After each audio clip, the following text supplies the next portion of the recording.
नमस्कार दोस्तों, साथियों, आप सभी का स्वागत है इस वीडियो में। इस वीडियो में हम बात करेंगे उड़ीसा राज्य की तरफ से आपका नोटिफिकेशन आया था जूनियर टीचर्स की रिक्रूटमेंट के लिए, जो कि हम इसको डिस्कस कर चुके हैं नोटिफिकेशन के बारे में, इस जॉब के बारे में।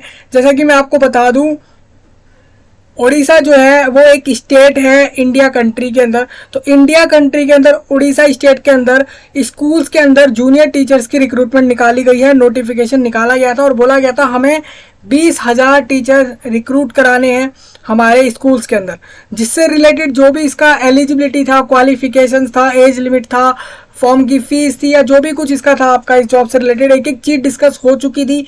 मेन आपका फॉर्म फिलअप अभी रह रहा था, तो फॉर्म फिलअप इस वीडियो में होगा आपका कि आप इस जॉब पे अप्लाई कैसे करेंगे।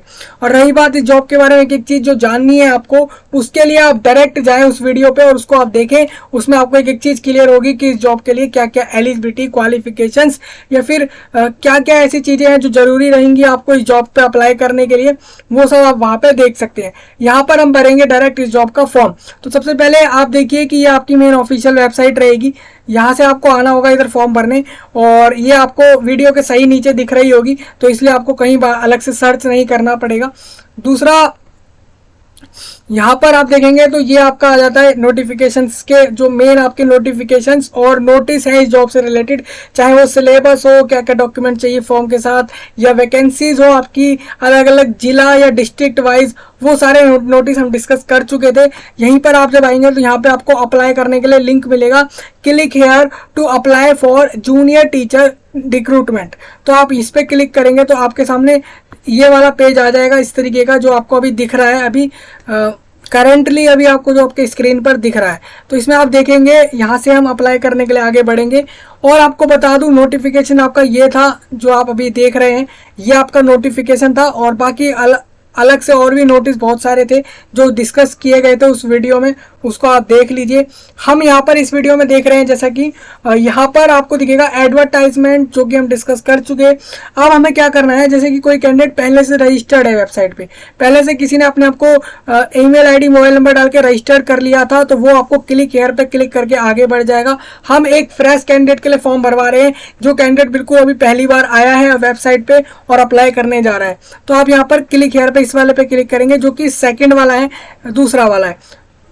तो हम इस पे क्लिक करते हैं और आगे चलते हैं। आप इसमें देख लीजिए कि 10 अक्टूबर लास्ट डेट रहेगी, यानी कि अगर आप फॉर्म अभी तक आपने नहीं भरा है, क्योंकि फॉर्म को चालू हुए ही अभी जो है 10 डेज से ज़्यादा हो चुके हैं, 10 डेज हो चुके हैं ऑलमोस्ट, और ये आपका 10 अक्टूबर तक फॉर्म का लास्ट डेट रहेगा।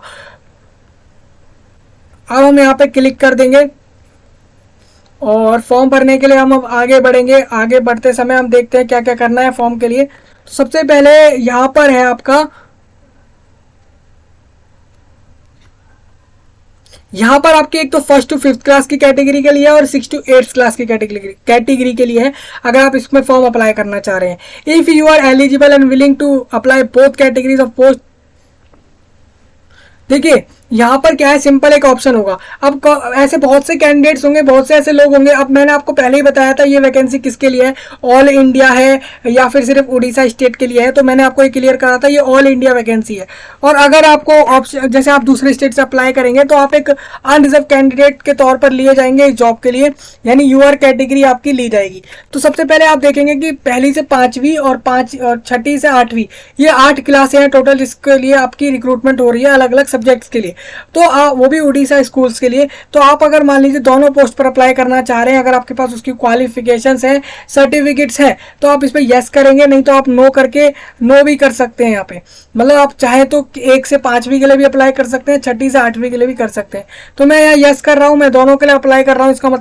इसका मतलब साफ साफ ये हो जाता है, if you have complete the process of filling up the form separately, हमको दोनों पोस्ट के लिए अलग अलग सेपरेटली प्रोसेस फॉलो करना है। आप सबसे पहले आप देखेंगे यहाँ पे लिखा आएगा पोस्ट नेम। तो मैं यहाँ पे किसके लिए अप्लाई कर रहा हूँ, जूनियर टीचर 1 से 5वीं के लिए या फिर 6ठी से 8वीं के लिए। तो मैं यहाँ पे 6 to 8 के लिए अप्लाई कर रहा हूँ।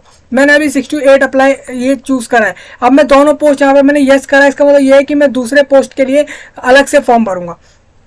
ये आपको क्लियर होना चाहिए। आप देखिए मैं यहाँ से कैंडिडेट्स एप्लीकेंट फुल नेम, तो मैं अपना यहाँ पे फुल नेम डाल दूंगा।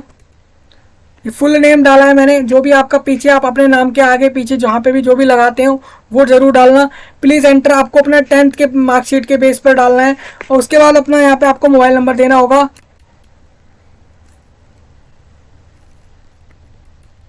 उसके बाद कंफर्म मोबाइल नंबर में आपको फिर से अपना मोबाइल नंबर देना होगा। अब देखेंगे यहाँ पे, आप देखेंगे मैंने सेम नंबर डाला है, क्योंकि सेम नंबर ही डालेंगे क्योंकि कंफर्म और वो एक ही नंबर होएगा। अब अल्टरनेट नंबर ये हो जाता है आपका कि आप दूसरा कोई मोबाइल नंबर भी यहाँ पर अपना दे सकते हैं। अब नेक्स्ट यहाँ पर ईमेल आईडी पूछा जाएगा, तो मैं ईमेल आईडी दे दूंगा।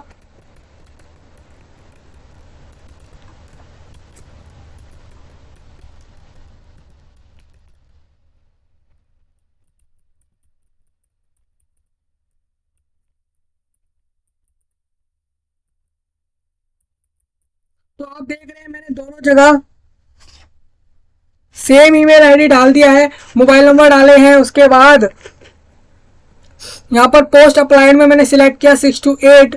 और उसके बाद मैंने यहाँ पे इसमें पूछा गया है कि are you required to provide your correct, आपको सही चीज़ें देनी है, सारी डिटेल्स, क्योंकि आपको यहाँ पे OTP मिलेगा। उस OTP के बेस पे आप आगे रजिस्ट्रेशन में बढ़ पाएंगे। Please enter the image text in the text book. अब देखिए यहाँ पे एक इमेज में जो लिखा है, जैसे लिखा है 26D2CJ7, इसको आप डाल के यहाँ से सबमिट करेंगे।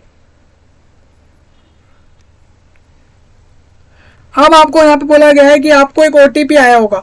अब आपको वो OTP यहाँ पे डाल देना है। आप अपने मोबाइल नंबर पे अपने चेक करेंगे, या फिर जो भी आपने डाला, चाहे तो ईमेल आईडी भी हो सकता है, मोबाइल नंबर भी हो सकता है।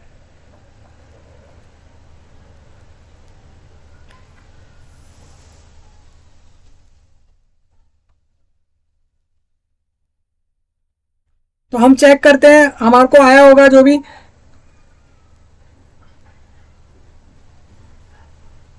तो मेरे को जो OTP आया है उसको मैं यहाँ डाल देता हूँ।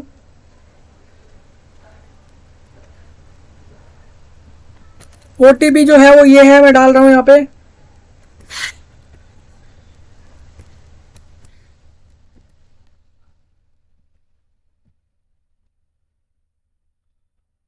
अब देखिए OTP वेरीफाई हो गया, मैंने OTP डाल दिया और वेरीफाई कर लिया अपने ईमेल जीमेल आईडी को। उसके बाद मैं आई एग्री क्लिक कर दूंगा।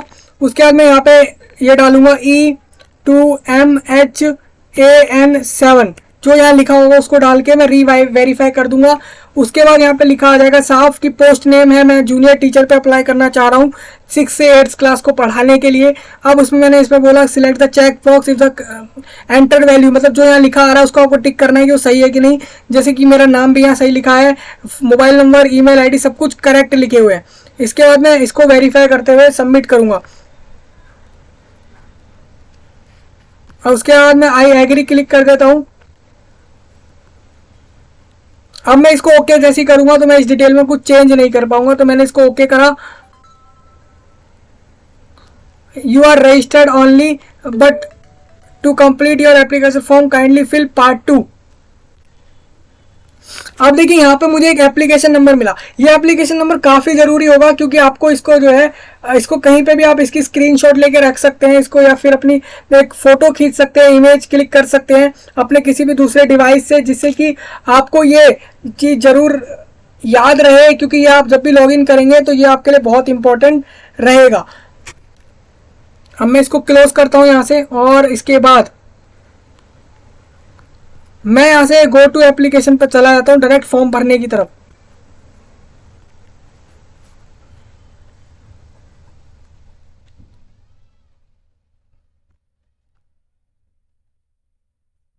अब मेरे को देखिए क्या क्या बोला है डालने को। सबसे पहले मैं डालूंगा एलिजिबिलिटी क्राइटेरिया से रिलेटेड डिटेल्स डालूंगा, फिर मैं डिस्ट्रिक्ट प्रेफरेंस दूंगा एंड कम्युनिकेशन डिटेल की मैं कौन से डिस्ट्रिक्ट पे अप्लाई कर रहा हूँ, फिर क्वालिफिकेशन डिटेल डालूंगा, फिर फोटो एंड सिग्नेचर्स को अपलोड करूंगा। अपने फोटो यानी कि अपनी जो खुद की इमेज होगी वो, और सिग्नेचर अपना एक पेपर पर सिग्नेचर कर लेना, उसकी इमेज ले लेना, क्लिक कर लेना उसकी एक फोटो। उसके बाद उसको जो है अपना एक फॉर्मेट कर देना, उसका एक्सटेंशन होगा JPG जैसा कुछ, उसके बाद उसको अपलोड कर देना। इससे रिलेटेड कि इसको कैसे करना है तो उसका वीडियो आप जाके देख सकते हैं, चाहे वो कंप्रेस और रिड्यूस का हो फाइल साइज का, या फिर आपका फोटो में आपका जो है डॉक्यूमेंट के एक्सटेंशन चेंज करने का हो, तो वो भी आप देख सकते हैं, लाइक PDF और JPG, और इन सब में आपका डिफरेंस भी आप उससे समझ सकते हैं। जेंडर यहाँ पे मैं डाल दूंगा, जैसे कि जेंडर डाल दिया। देखिए जेंडर में यहाँ पे अदर ऑप्शन भी मिल रहा है, यानी कि सिर्फ मेल फीमेल्स नहीं, एक्सेप्ट इन दोनों जेंडर को छोड़ के जो थर्ड जेंडर है वो भी अप्लाई कर सकते हैं इस पर। डेट ऑफ बर्थ पूछा गया है तो मैं यहाँ से डेट ऑफ बर्थ डालूंगा।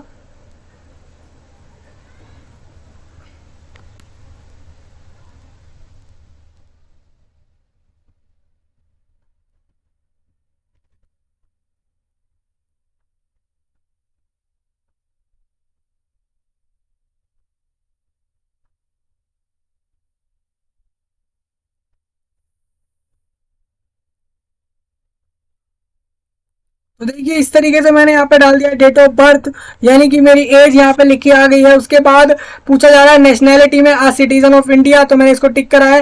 रिजर्वेशन कैटेगरी में आप देखेंगे तो मैं यहाँ पे मैं जैसे दूसरे स्टेट से अप्लाई कर रहा हूँ, सपोज मैंने आप देखिए मैं यहाँ से पंजाब से अप्लाई कर रहा हूँ, तो मैं इस वैकेंसी पे अगर पंजाब से अप्लाई कर रहा हूँ तो मैं एक उड़ीसा स्टेट का कैंडिडेट तो हुआ नहीं, तो मैं एक यूआर, अगर मैं किसी रिजर्वेशन कैटेगरी में भी हूँ तो मैं यहाँ पे यूआर ही सिलेक्ट कर लूँ। रिजर्वेशन कैटेगरी पूछी जा रही है, मैं से मेरी कैटेगरी जो भी होगी मैं वो यहाँ बताऊंगा। Please choose the preference of stream for which you are applying for. अब मेरे को बताना है कि मैं किसके लिए अप्लाई कर रहा हूँ। मैं यहाँ पर साइंस के लिए या फिर आर्ट्स या कॉमर्स के लिए, तो मैं साइंस के लिए अप्लाई कर रहा हूँ। Please choose the preference of stream for which you are applying for, तो मैंने साइंस कर दिया है। फिर उसके बाद have you already applied for, आपने पहले कभी अप्लाइड किया इसके लिए, पहले से 5वीं क्लास के लिए किसी एडवर्टाइजमेंट, मैंने बोला नहीं किया मैंने। उसके बाद in case if you are willing to apply both categories of post please make sure that you fill a fresh application for category 1। तो कैटेगरी 1 आपकी 1 से 5वीं क्लास की हो जाएगी। अगर आप दोनों पोस्ट के लिए अप्लाई करेंगे तो आपको सेपरेटली फॉर्म भरना है, ये मैंने पहले ही क्लियर करा था। और इसके बाद पर्सनल डिटेल्स में आप यहाँ पे अपने फादर का नाम डाल देंगे। उसके बाद अपने मदर का नाम डाल देंगे। उसके बाद मैरिटल स्टेटस बताएंगे, कैंडिडेट जो भी अप्लाई कर रहे हैं मैरिड है या अनमैरिड है, ये दो ही केसेस के ऑप्शन मिलेंगे आपको। उसके बाद आपको बताना है टेस्ट सिटी प्रेफरेंस, मतलब इस जॉब के लिए जो एग्जाम हो रहा है वो उसमें आपको सिटी चूज करनी है। सिटी के ऑप्शन आपको मिल जाएंगे जैसे कि अनुगुल, बालासोर, बारगढ़, बरीपादा, उसके बाद बरहमपुर, उसके बाद भाद्रक, उसके बाद भवानी पटना, उसके बाद भुवनेश्वर, और इस तरीके से ऑप्शन मिलेंगे आपको। कोई भी ऐसे चूज करने हैं ऑप्शंस जहां पे आपको लगे कि आप एग्जाम दे सकते हैं। अब यहाँ पे मोस्टली आप देखेंगे तो सारे के सारे जो है उड़ीसा के अंदर ही हैं, तो आप इसमें ऑप्शन चूज करेंगे अपने जहां पे भी एग्जाम देना चाहें। तो मैंने फर्स्ट जो है वो बालासोर सिलेक्ट किया, और सेकेंड इसमें मैंने भुवनेश्वर सिलेक्ट किया। फिर इसमें मैंने थर्ड मैंने इस पर अनुगुल सिलेक्ट किया है। फोर्थ में मैंने इसमें कटक सिलेक्ट किया है, और लास्ट मैंने इसमें जो है देवगढ़ सिलेक्ट किया है। तो इस तरीके से मैंने 5 सिटी सिलेक्ट करे हैं। उसके बाद are you a person with minimum, आपको बताना है कि एक परमानेंट डिसेबिलिटी अगर आपको हो और वो 40% हो या उससे ज़्यादा हो तो आपको यस पे करना है, नहीं तो आप बोल देंगे अगर किसी को डिसेबिलिटी ना हो वो नो करेगा। एक्स सर्विसमैन यानी कि आप डिफेंस आर्म्ड में कहीं ना कहीं काम कर चुके हैं किसी फोर्सेज में, तो उसके बारे में आपको बता देना है। करा हो तो यस, नहीं तो नो। फिर स्पोर्ट डिटेल्स, मतलब कि आप अगर स्पोर्ट मैन रह चुके हैं नहीं, तो मैंने इसमें भी नो कर दिया। और फिर इसको मैंने सेव एंड नेक्स्ट पे क्लिक करा, और उसके बाद मैंने इसको जो है ओके कर दिया। डिस्ट्रिक्ट प्रेफरेंस फॉर ज्वाइनिंग, अब मैं यहाँ पे डिस्ट्रिक्ट प्रेफरेंस देने वाला हूँ कि मैं ज्वाइनिंग करने के लिए। जैसे कि डिस्ट्रिक्ट प्रेफरेंस 1 में जैसे मैंने अनुगुल ले लिया, उसके बाद डिस्ट्रिक्ट प्रेफरेंस 2 में मैंने बालासोर ले लिया। अब देखिए ये एक चीज़ काफ़ी इंपॉर्टेंट हो जाती है। आप मान लीजिए यहाँ पे एक डिस्ट्रिक्ट किस लिए पूछी जा रही है, ज्वाइनिंग के लिए पूछी जा रही है। सपोज मानिए आप अपना एग्जाम क्लियर करते हैं और आपको ज्वाइनिंग में जॉब मिलने जाती है यहाँ पे इस टीचर के लिए, जूनियर टीचर के लिए उड़ीसा के किसी भी स्कूल में जहाँ पे भी यहाँ पे वैकेंसी रहेगी, तो आपको यहाँ पे पहले ही सिलेक्ट करना है कि कौन से डिस्ट्रिक्ट में आप लेना चाहेंगे। जैसे मैंने अनुगुल फिर बालासोर दिया है, उसके बाद मैंने बारगढ़ दिया, और उसके बाद मैंने फोर्थ में यहाँ पे दे दिया भोलनगिर, उसके बाद बौद्ध, उसके बाद मैंने यहाँ पे दिया है कटक, 7th में मैं दे दूंगा जो भी यहाँ पे गजनाम, 8th में दे दूंगा मैं यहाँ पे देवगढ़,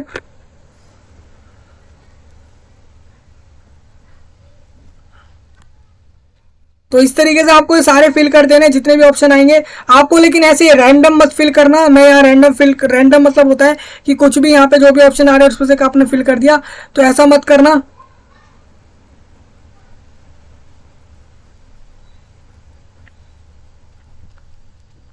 अब इसके बाद यहाँ पर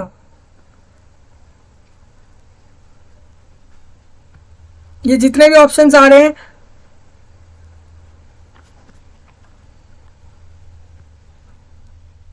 तो इसमें ये बात याद रखनी है सेम रिपीट ना हो, क्योंकि डिस्ट्रिक्ट में आपको प्रेफरेंस देनी है। प्रेफरेंस का मतलब ये होता है कि पहले आप किसी और को रखे जगह को, फिर दूसरे में किसी और जगह को रखे, इस तरीके से आपको देखना है। मैंने यहाँ पे 16th में आपकी प्रेफरेंस में संभलपुर दिया है, तो इस तरीके से आपको देना है। जो भी आपका लगे कि आप कहाँ लेना चाहेंगे जॉब, उस डिस्ट्रिक्ट को डालेंगे अपने हिसाब से प्रेफरेंस वाइज। जहाँ जगह होगी आपको वहाँ दी जाएगी जॉब। यही आपके रूल्स होते हैं रिक्रूटमेंट में।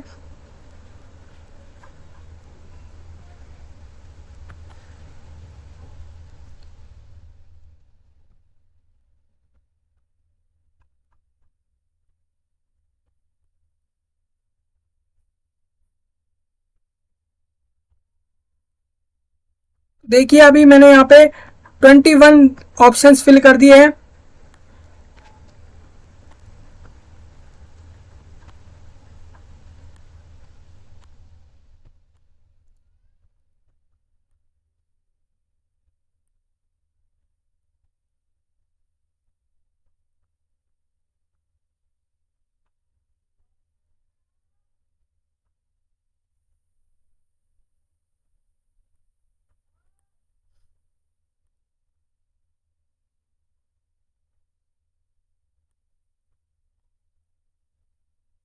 अब देखिए यहाँ पर कोई एक ऑप्शन ऐसा होगा जो रह गया होगा, मैं उसको भी यहाँ पे डाल देता हूँ।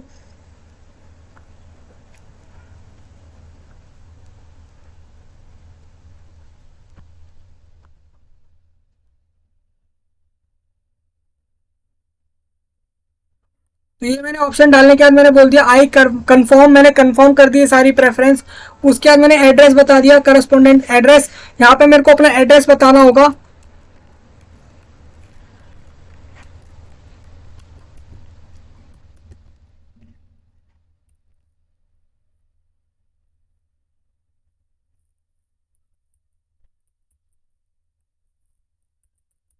मैंने डाला A14 बठिंडा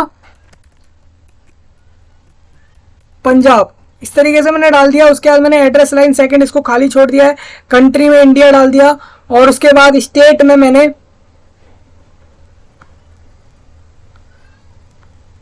पंजाब डाला। उसके बाद डिस्ट्रिक्ट में मैंने बठिंडा डाल दिया है।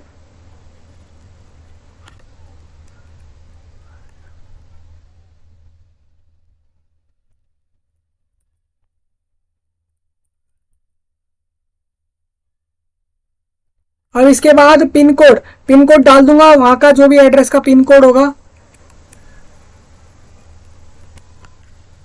उसके बाद इस परमानेंट, अब मेरे को बताना है कि मेरे परमानेंट एड्रेस और कॉरेस्पॉन्डेंस एड्रेस दोनों से सेम है या नहीं। तो कॉरेस्पॉन्डेंस एड्रेस होता है, मतलब ये एक तो आपका परमानेंट एड्रेस होता है, एक वो एड्रेस होता है कि आप आज किसी और जगह पे हैं, कल को किसी और जगह पे होंगे। तो इसमें आपको बता देना, मैंने यहाँ पे यस कर दिया, मैंने दोनों एड्रेस सेम कर दिए। उसके बाद देखिए अब डिस्ट्रिक्ट को सिलेक्ट करने के बाद यहाँ पर ऑप्शन आएगा नेम ऑफ द बोर्ड, मतलब कि आपने 10th कौन से बोर्ड से किया। तो यहाँ पे ऑप्शन आएंगे नहीं, आपको खुद से नाम डाल देना है जो भी उस बोर्ड का नाम रहा हो। मैं यहाँ पे CBSE डाल रहा हूँ, central board of secondary education. फिर पासिंग ईयर आपको डालना पड़ेगा, ये 10th क्लास का पूछा जा रहा है, तो 10th क्लास के पासिंग ईयर को आपको डालना होगा यहाँ पे। उसके बाद इंस्टीट्यूट नेम डाल देना है, इंस्टीट्यूट या स्कूल का नाम आपको यहाँ पे डाल देना है।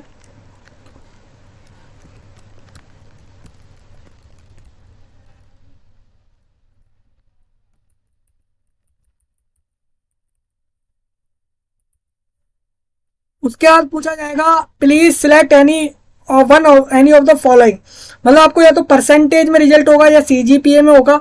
जितने भी आपके मार्क्स टोटल में से आए होंगे वो आपको यहाँ पे लिख देने हैं।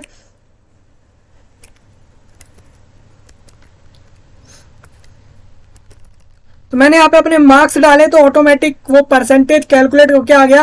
Please select any one of the following. अब देखिए relaxation of 5% in minimum qualifying marks shall be allowed to the candidate belonging to reserve category such as SC ST या डिसेबिलिटी में आ रहे जो कैंडिडेट, उनको रिलैक्सेशन मिलेगा। ग्रेजुएशन, अब देखिए यहाँ पे क्या है,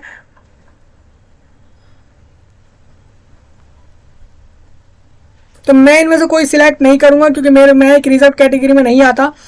और यहाँ पे लेकिन स्टार है तो मुझे कोई ना कोई एक ऑप्शन सिलेक्ट करना पड़ेगा, जैसा कि यहाँ पर बोला गया है कि graduation and 2 year diploma in elementary education, या फिर ग्रेजुएशन करी मैंने, या फिर पोस्ट ग्रेजुएशन करी उसके बाद मैंने जो है बीएड कर लिया, या फिर ग्रेजुएशन करी उसके बाद 1 साल का बीएड करा in accordance with the NCTE recognisation norms and procedure, या फिर मैंने 12th करी और उसके बाद मैंने 4 साल का BLED कर लिया। तो इनमें से जो भी ऑप्शन आपके लिए आपके ऊपर एप्लीकेबल होते हो उसको चूज करना। मैं यहाँ पे सेकंड वाला ऑप्शन चूज करूंगा। फिर please select any of this, graduation या पोस्ट ग्रेजुएशन में से क्या करा, तो मैंने ग्रेजुएशन बता दी। फिर नेम ऑफ द बोर्ड बता देना, 12th क्लास के लिए CBSE रहा हो, या फिर उड़ीसा का बोर्ड रहा हो, या फिर आपका तमिलनाडु, असम, या फिर कोई भी ऐसे स्टेट का बोर्ड रहा हो, ICSE हो, या फिर कोई सा भी बोर्ड हो, वो आप यहाँ पे बताएंगे। ईयर ऑफ पासिंग बताएंगे अपने 12th क्लास का। उसके बाद इंस्टीट्यूट का नाम बता देंगे, सेम वही, मैं अपना सेम वही स्कूल डाल रहा हूँ जहाँ से मैंने अपना 12th किया। उसके बाद सब्जेक्ट्स डाल देंगे आप यहाँ पे, सब्जेक्ट्स कौन कौन से थे आपके स्टडीज के टाइम पे 12th क्लास में।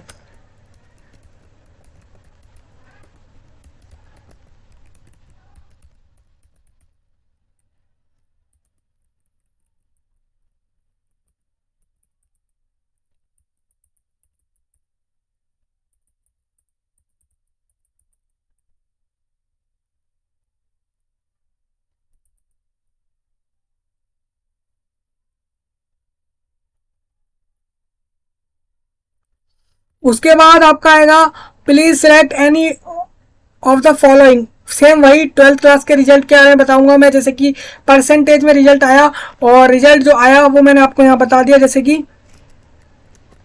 और ये मेरे मार्क्स बता दिए मैंने कि टोटल कितने मार्क्स में से मेरे को इतने मार्क्स मिले। उसके बाद परसेंटेज आ जाएगा। उसके बाद पूछा जाएगा जैसे कि DLED, BEd और BLEd, और आपका यहाँ पे BA, BSc एड यानी एजुकेशन, BA यानी कि bachelor of arts in education, BSc ed details के बारे में बताना है। जैसे डिप्लोमा जो है, डिप्लोमा के बारे में बता देना इसमें से कौन सा था।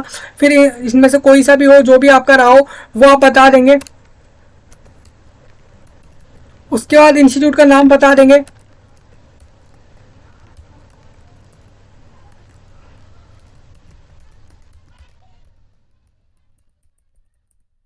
उसके बाद स्ट्रीम और ब्रांच बता देंगे।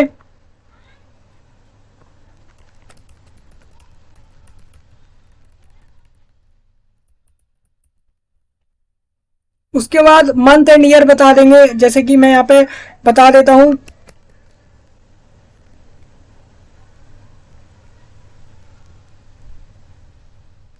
यानी कि मैंने अक्टूबर के मंथ में 2021 में मैंने अपना ये डिप्लोमा किया। उसके बाद मैंने बताया please select any of the following, जैसे कि सेम वही बताना होगा। तो इसमें मार्क्स मेरे को बताने हैं कितने मार्क्स आए।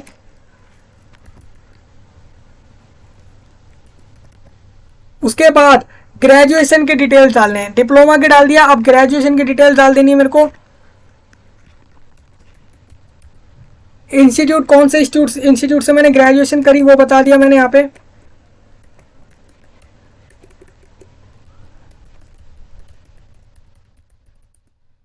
फिर सब्जेक्ट्स बताने होंगे, कौन कौन से सब्जेक्ट्स मैंने पढ़े वो मेरे को यहाँ बता देने हैं।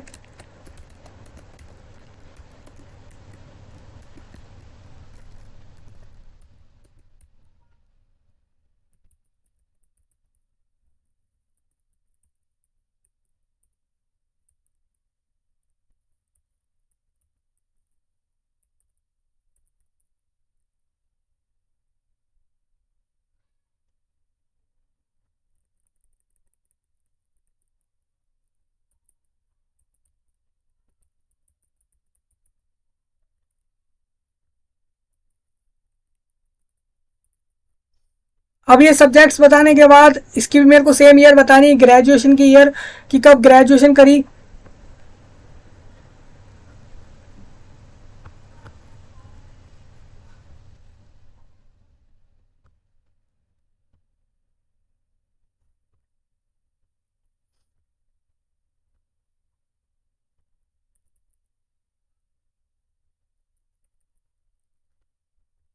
अब पोस्ट ग्रेजुएशन मैंने नहीं करी है तो मैंने उसकी डिटेल नहीं डाल रहा हूँ, जिसने करी हो वो डालना अपनी डिटेल। फिर आर यू अप्लाइंग फॉर, अब आपको बताना है कि आप उर्दू या फिर बंगाली, तेलुगु, किस लैंग्वेज के लिए आप अप्लाई कर रहे हैं जूनियर टीचर पे।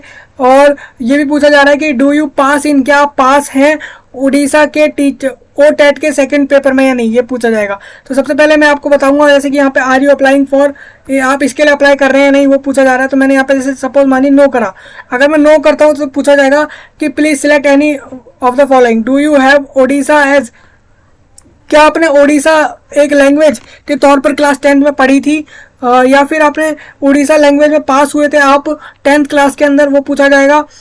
बाकी सारे ऑप्शंस आ जाएंगे, तो मैं यहाँ पे यस कर दूंगा कि मैं इसके लिए अप्लाई कर रहा हूँ, इस पोस्ट के लिए। फिर प्लीज सिलेक्ट लैंग्वेज, तो लैंग्वेज मैं बता दूंगा यहाँ पे कि मैं तेलुगु के लिए अप्लाई कर रहा हूँ। डू यू पास इन, आप ओटेट के सेकंड पेपर में पास है या नहीं वो पूछा जाएगा। जैसे मैंने बोला नो, तो आप देखेंगे तो मैं एलिजिबल नहीं रहूँगा, क्योंकि पेपर 2 पास होना जरूरी है मेरा ओटेट वाला, यानी कि उड़ीसा का स्टेट टीचर एलिजिबिलिटी टेस्ट जो है वो मेरा पास होना जरूरी है। फिर please enter your roll number, अब मैं यहाँ पे अपना रोल नंबर एंटर करूंगा, उसके बाद मैं इसको सेव एंड नेक्स्ट कर दूंगा। अब upload the scan copy of the recent photos, अब देखिए मेरे को यहाँ पे फोटो अपनी अपलोड करनी है। फोटो अपलोड करने के लिए मैं डायरेक्ट यहाँ पे अपलोड फोटो पे क्लिक कर दूंगा, और उसके बाद मैं आ जाऊंगा डायरेक्ट फोटो की तरफ जहाँ पे मैंने फोटो सेव है।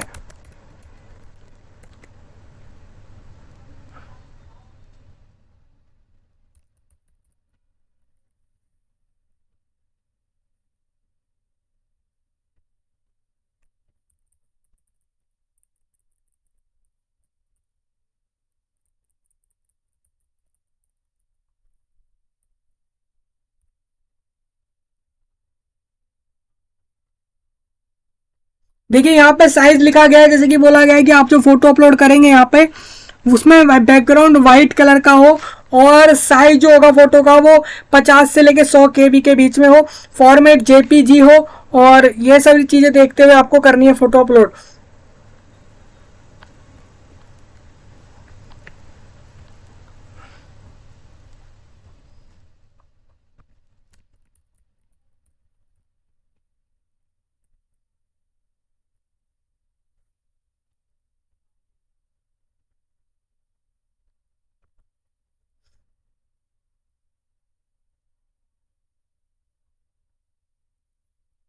तो मैं इसमें से कोई ऐसी फाइल ढूंढ लेता हूँ, जैसे कि मैंने एक फाइल ढूंढी है और उसको यहाँ पे अपलोड कर देता हूँ। देखिए मैंने फाइल अपलोड कर दी है, और इसके बाद ये सक्सेसफुली अपलोड हो गई। इसके बाद मैं इसको कट कर दूंगा, क्लिक हेयर टू अपलोड पे जैसे आप देखेंगे तो यहाँ पे टिक लिखा आ रहा है, यानी कि ये अपलोड हो चुकी है। सेम सिग्नेचर में बोला गया है, सिग्नेचर में आपको सेम वही साइज दिया गया है, तो मैं यहाँ पर भी सिग्नेचर को ही अपलोड कर दूंगा, जिससे कि ये हमारे लिए ईजी हो जाए।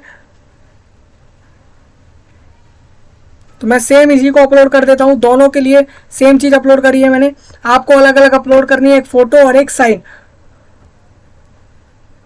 अब देखिए दोनों अपलोड हो चुके हैं। उसके बाद मैं इस पर टिक कर दूंगा, ये सब पे जो भी यहाँ लिखा आ रहा हो इसको थोड़ा रीड कर लेना, क्योंकि इसमें पूछा जा रहा है कि आपने केयरफुली हर एक डिटेल्स को फिल करा है, कोई गलत डॉक्यूमेंट नहीं दिया है, और दिया होगा तो उसके लिए उसके आप जिम्मेदार होंगे, वही सब लिखा गया है।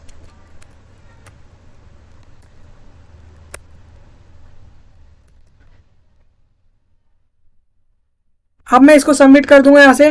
Please view photograph before submit. अब मैं आपसे बोला जा रहा है कि आप अपने फोटोग्राफ को जरूर व्यू करें एक बार जब आप फोटो अपलोड कर दें। मैंने आप व्यू कर लिया। उसके बाद मेरे को बोला जा रहा है कि सिग्नेचर का व्यू करें, सिग्नेचर का ही मैंने व्यू कर लिया कि पता लग सके मुझे कि मैंने वही चीज़ अपलोड करी। उसके बाद मैं यहाँ आई एग्री क्लिक कर देता हूँ, और ये एप्लीकेशन जो है सबमिट हो चुकी है।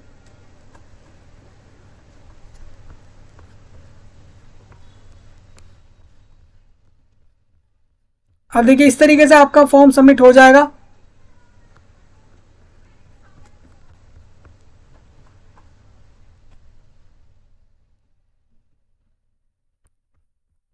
अब आप एक काम कर सकते हैं, इसका प्रिंट ले सकते हैं अपने स्क्रीन पे, अपने अपने डिवाइस के अंदर। अब ये पूरा फॉर्म है, इसका आपको यहाँ पे प्रिंट कर लेना है, और प्रिंट करके उसको सेव कर लें। आप कोई भी नाम दे सकते हैं, मैंने इसको दे दिया ओसेपा, फॉर्म नाम दे दिया ओसेपा आपका ओडिशा स्कूल एजुकेशन। पूरा जो वेबसाइट में मेन इसका जो पोर्टल है उसका पूरा नाम है Odisha school education program authority, तो इसको ओसेपा बोल रहे हैं शॉर्ट में। इसका यहाँ पे मैंने इसको डाउनलोड में अपने डाउनलोड सेक्शन में इसको सेव कर दिया। इस तरीके से आपको सेव कर लेना है। तो ये पूरा प्रोसीजर था। देखिए यहाँ पे कोई फीस पेमेंट का ऑप्शन आया नहीं, तो इसका मतलब फीस पेमेंट नहीं होगी इस जॉब के लिए, इस पोस्ट के लिए। तो यानी कि ये फॉर्म बिना फीस के भरा जाएगा इस जॉब पे। जो भी एप्लीकेबल हो इस पर अप्लाई कर दे। 20,000 जो है वैकेंसियाँ निकली है, यानी कि 20,000 लोग ऐसे रहेंगे जिनको ये जॉब मिलने वाली है स्कूल्स के अंदर, टीचर्स के लिए, 1st to 8th क्लास के लिए। पूरे स्टेट के अंदर रहेगी ये, और जो भी एप्लीकेबल हो अप्लाई कर सकता है इस पर। लास्ट डेट 10th अक्टूबर है। यही था आपके लिए इस वीडियो में। हम कर रहे हैं यहाँ पे इसको एंड, और आपसे मिलते हैं अब नई वीडियो में। तब तक के लिए आप सभी का धन्यवाद।